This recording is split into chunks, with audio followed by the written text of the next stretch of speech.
Welcome to Wine in Ancient Egypt.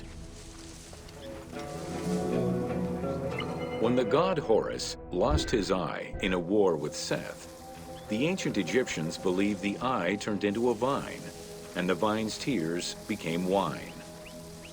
Early texts, dating back to 3150 BCE, contain the hieroglyph for vine.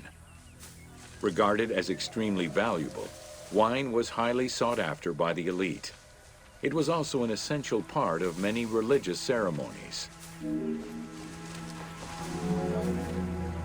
A millennia-old tradition, grape cultivation and wine production was regimented in the way typical of ancient Egyptian bureaucracy.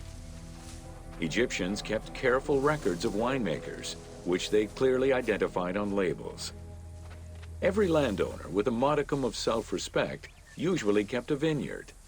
This held particularly true in the regions of the Fayum and the Nile Delta.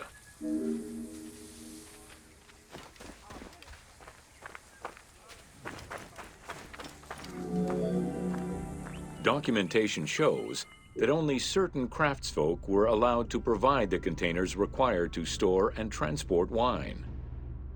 That and rigorous quality control checks established for every step of wine production shows that ancient Egyptians knew that the quality and longevity of wine could easily be affected by any number of variables, which they paid careful attention to.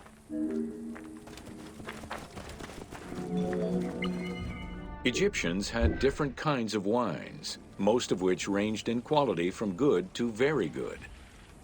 The sweet shadé, to which honey had been added.